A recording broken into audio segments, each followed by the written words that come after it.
Trouverai-je encore du ricil?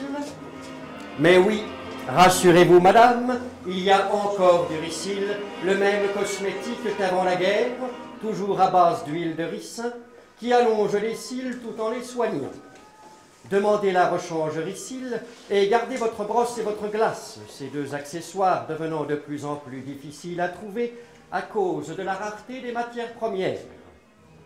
Même qualité, même fabrication et même teinte. Ricil, le célèbre cosmétique à l'huile de ricin. Pardon, madame, si elle est devenue chose si rare. La brillantine du docteur Roja s'excuse auprès de son innombrable clientèle de ne plus pouvoir satisfaire toutes les demandes comme par le passé.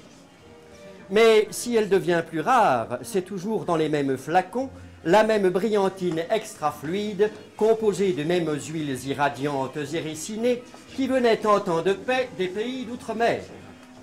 Grâce à quoi ses propriétés n'ont pas changé. Elle remet les cheveux en plis, elle les fait rayonner sans les graisser, elle fait paraître les blondes naturellement plus blondes et les brunes plus brunes encore.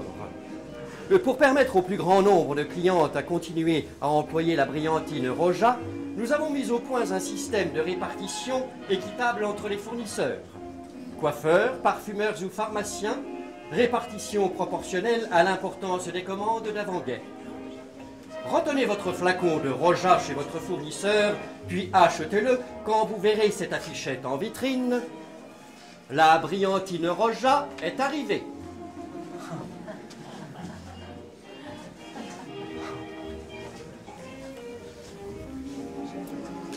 Restriction sur les tissus. Voilà encore un souci de plus, c'est évident. Mais ce n'est pas une raison pour être maussade. L'élégance, ce n'est pas toujours un vêtement neuf. Alors, gardez votre sourire et gardez surtout l'éclat de votre jeunesse en employant chaque jour, matin et soir, la crème malacéine. Par les substances actives qu'elle contient, la crème malacéine vous fera la peau douce, transparente et sans rides. Juste ce qu'il faut. Il n'y a plus de petites économies. Économisez donc votre dentifrice. Employez du savon, c'est tellement plus avantageux. Mais tant qu'à faire, prenez le meilleur. Gypse. 3 tours de brosse sur votre gypse, en voilà juste assez pour obtenir un bon savonnage, donc dents nettes et bouche fraîche. Avec le savon gypse, rien ne tombe, rien ne se perd. Vous faites tout ce qu'il faut pour vos dents en dépensant juste ce qu'il faut. Et pour un brossage économique, la brosse à dents gypse montage automatique aux poils inarrachables, arrondis et imperméabilisés répond à toutes vos exigences. Savon et brosse à dents gypse en vente dans toutes les bonnes maisons.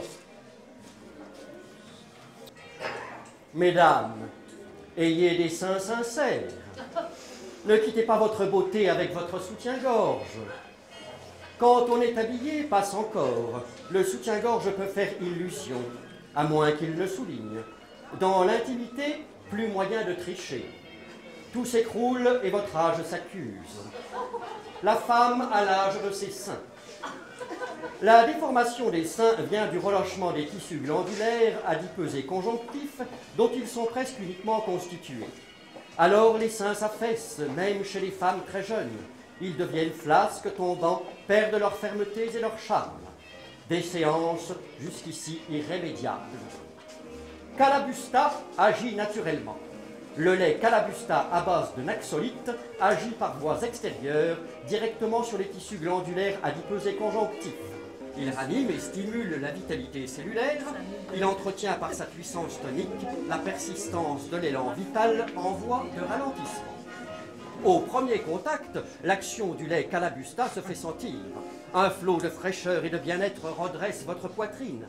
Vous constatez qu'elle se raffermit instantanément. Vous voyez votre buste prendre forme et s'embellir. Votre énergie renaît. Vous vous sentez rajeuni. Avant 15 jours, vous êtes fier de votre buste. Plus de gêne ni d'humiliation. Partout, un juste orgueil vous accompagne. Ce soir même, avant de vous coucher, servez-vous du lait Calabusta. Ne remettez pas à demain.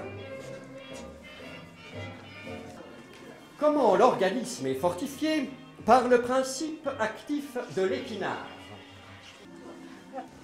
Par milliers, des personnes affaiblies, amaigries ou fatiguées, hommes actifs, enfants, vieillards, mères de famille, futures mamans ou nourrices, prennent en ce moment des pastilles de chlorofylline, le fortifiant à base de chlorophylle, principe actif de l'épinard, apparenté à l'hémoglobine, qui vitalise le sang appauvri, stimule l'énergie, augmente la résistance aux maladies et favorise la croissance des enfants. La chlorofylline contient également d'abondantes rations de vitamines bioénergétiques. Dans chaque pastille, la même ration de vitamine B pour l'endurance nerveuse que dans un roast-beef, la même ration de vitamine C pour la défense antimicrobienne que dans une orange pressée, et la même ration de vitamine D pour la formation des os et des dents que dans 2 boîtes de sardines. Employez-vous aussi ce fortifiant bien moderne pour compléter la teneur en vitamines de vos rations journalières. La chlorofylline, 21 francs 20 la cure de 3 semaines. Goût de caramel. En pharmacie seulement. Et maintenant, place au courrier des lectrices du magazine féminin Pour Elle.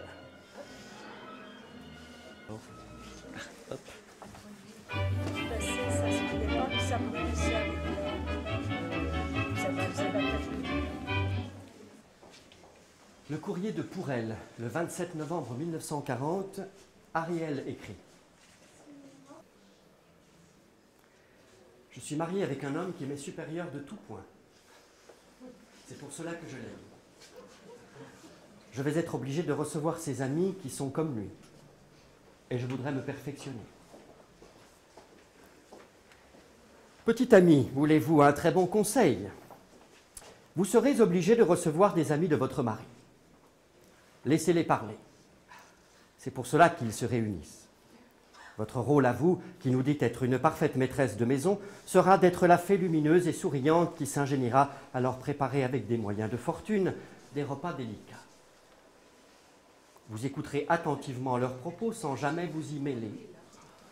Vous n'aurez jamais la figure ennuyée de la femme qui ne comprend pas, mais la figure intelligente de la femme qui essaie de comprendre et qui réussit ce tour de force. Vous sourirez aimablement, vous direz un mot agréable à chacun d'eux si l'on vous adresse directement la parole. En faisant cela, vous aurez parmi les amis de votre mari la réputation d'être la femme la plus charmante du monde. Ne copiez personne. Savoir-vivre s'apprend sans maître, c'est une question de tact, d'attention et de compréhension. Surtout, ne soyez ni intimidée ni exubérante. La vérité est entre les deux. 19 mars 1941. J'ai 17 ans. Je travaille très mal en classe. Je suis désespéré car je ne pourrai avoir mon brevet d'études que dans 2 ans. J'ai honte. Que faire? Nous croyons que vous auriez surtout besoin de voir un bon médecin, car vous avez certainement un mauvais fonctionnement glandulaire qui vous empêche d'étudier et de retenir vos leçons.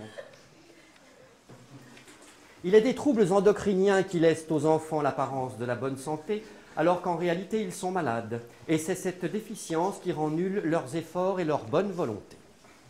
Allez voir un bon médecin.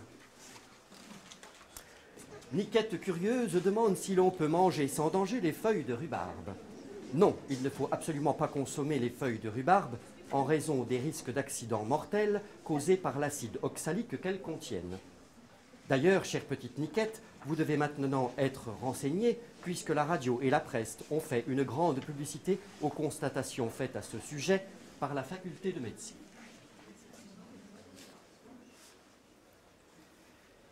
Mon mari est prisonnier. Puis-je lui envoyer des photos de sa petite fille de 5 mois qu'il ne connaît pas? Puis-je écrire quelque chose derrière ces photos et les mettre dans un colis que je lui enverrai? Nous sommes heureux de vous dire que vous pouvez mettre des photos de votre petite fille de 5 mois dans le colis de votre mari, prisonnier en Allemagne. Vous pouvez également dédicacer ces photos, mais très simplement, en indiquant seulement le nom de votre enfant, son âge, c'est tout. La correspondance, nous vous le rappelons, est interdite dans les colis. J'habite la province. Dès ma sortie de pension, mes parents m'ont fait entrer à l'école des Beaux-Arts. J'ai rencontré un camarade charmant qui a demandé ma main à mes parents. Ceux-ci la lui ont accordée, mais vu notre âge, on nous a demandé d'attendre. Nous n'avons pas attendu. Nous avons pris un acompte. Mon fiancé, qui s'appelle Jacques, a quitté la ville me demandant de l'attendre. En son absence, j'ai retrouvé Pierre, un camarade d'enfance que j'aime maintenant comme une folle. Je l'ai présenté à mes parents qui n'ont pas voulu l'accepter à cause de Jacques. Alors, avec lui, Pierre, j'ai repris un autre acompte. Jacques ne sait rien. Pierre ignore ma liaison avec Jacques, qui ne me laissera jamais et qui a des lettres de moi très compromettantes. J'ai 19 ans. Je suis très malheureuse. Par ma faute, je le sais bien. J'avais tellement hâte de connaître la vie que j'ai fait 1000 bêtises croyant avoir capté le bonheur. Conseillez-moi. Voilà ce qu'il en coûte de vouloir vivre comme les garçons. Une vie indépendante et libre. Les jeunes filles ne sont pas faites pour ce genre de sport. Comment se fait-il que vous ne l'ayez pas compris avant de faire toutes ces sottises? Vous avez gaspillé en pure perte un trésor inestimable, votre fraîcheur, votre jeunesse et vos illusions. Et maintenant, vous voilà avertis et bien ennuyés. Au risque de vous paraître rococo, je vous dirais que je préfère tout de même un peu plus de tenue. J'estime qu'une jeune fille doit garder ses illusions et de beaux sentiments de moralité aussi longtemps que possible, et surtout qu'elle ne doit pas agir aussi impétueusement que vous l'avez fait.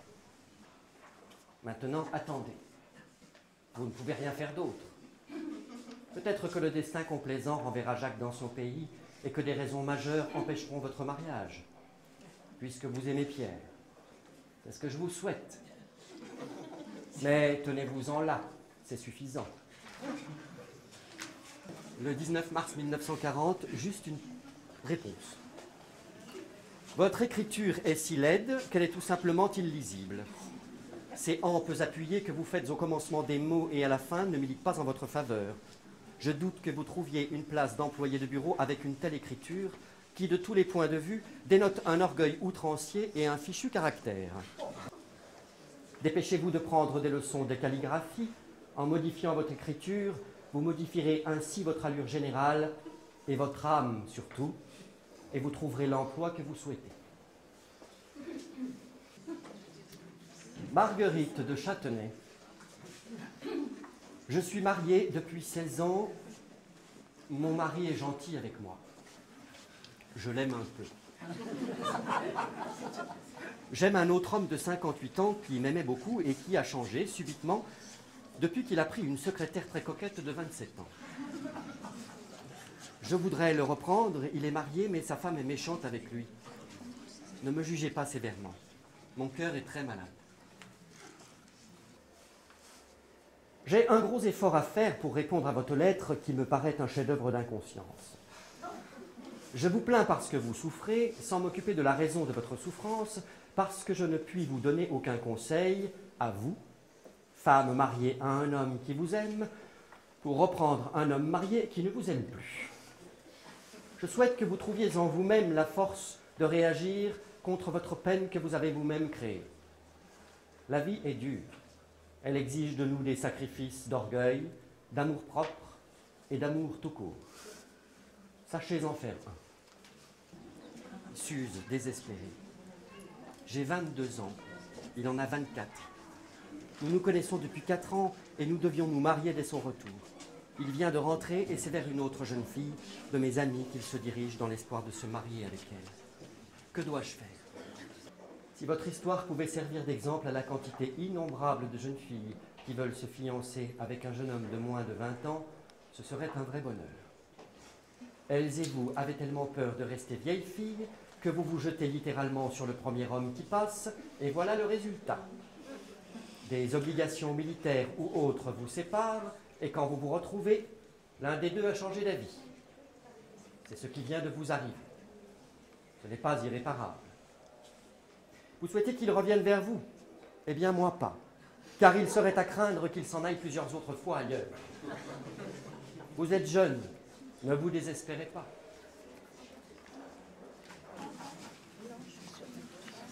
Le 3 décembre 1941, c'est Minnie qui écrit « Je suis très jolie, j'ai de charmants petits yeux rieurs, un joli corps, et dans l'ensemble, je suis une délicieuse jeune fille, etc. etc. » Réponse. Et il y en a 2 pages format commercial sur le même ton. Au moins, votre modestie ne vous étouffe pas, et vous nous demandez pourquoi nous ne vous avons pas encore répondu. Nous sommes obligés de vous dire que votre lettre est irritante à lire.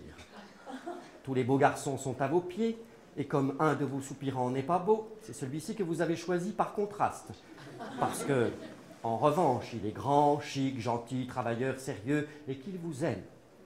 Mais vous n'osez pas sortir avec lui parce qu'il est laid, et que vous avez peur que vos amis se moquent de vous. Parce que, n'est-ce pas, je suis très bien et je ne peux prétendre qu'au plus beau garçon. Vraiment.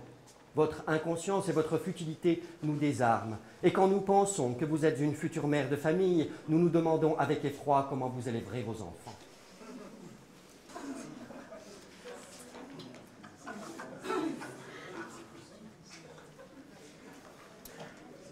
J'ai 16 ans, 1,60 m, je pèse 57 kg, 90 cm de tour de poitrine, 70 de tour de taille, 93 de tour de hanche. J'ai la peau grasse qui brille et des verrues aux mains. Pour vos verrues, il faut les exterminer à l'électricité. C'est le plus radical. Voyez votre docteur. Les points noirs s'enlèvent à l'aide d'un tire-comédon. Passez ensuite un peu d'alcool camphré pour resserrer les pores. Faites 2 ou 3 fois par semaine un bon brossage du visage avec un savon doux. Pour 1,60 m, vous devriez peser 56 kg et mesurer tour de poitrine 83, tour de hanche 87, tour de taille 65.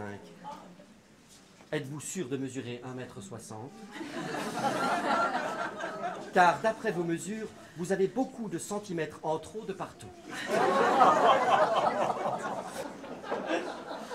Pour elle, le 4 décembre 1940.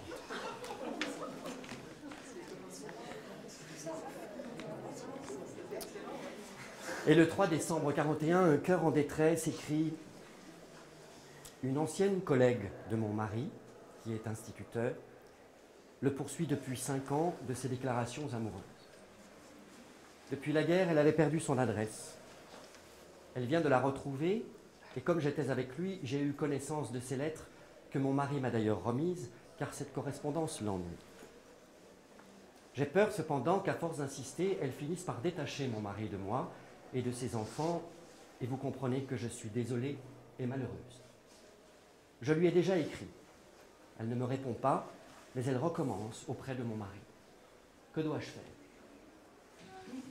Avertissez-la une dernière fois sur un ton net et catégorique que si elle écrit une seule fois encore, vous enverrez toutes ces lettres à ses chefs hiérarchiques. Des sanctions seront prises contre elle et vos menaces la feront réfléchir puisqu'elle ne comprend pas le langage de la douceur. Nous sommes de votre avis. Il est pitoyable que de jeunes enfants soient confiés à de telles institutrices pour qui la morale est lettre morte. Mais ne généralisons pas, la majorité des institutrices comprennent leurs devoirs.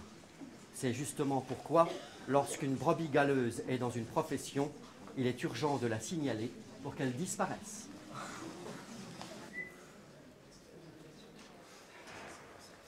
Et pour terminer, une étudiante rennaise désemparée. Nous sommes 2 amis inséparables et nous venons de faire la connaissance d'un jeune homme qui nous aime également toutes les deux. Aucune de nous ne voudrait l'épouser de peur de faire de la peine à l'autre. Nous le reverrons aux prochaines vacances. Quelle attitude devrons-nous adopter? Réponse moqueuse et croustillante pour l'époque. D'ici là, les hommes seront peut-être autorisés à épouser plusieurs femmes, et ainsi vous serez heureux tous les 3. Merci.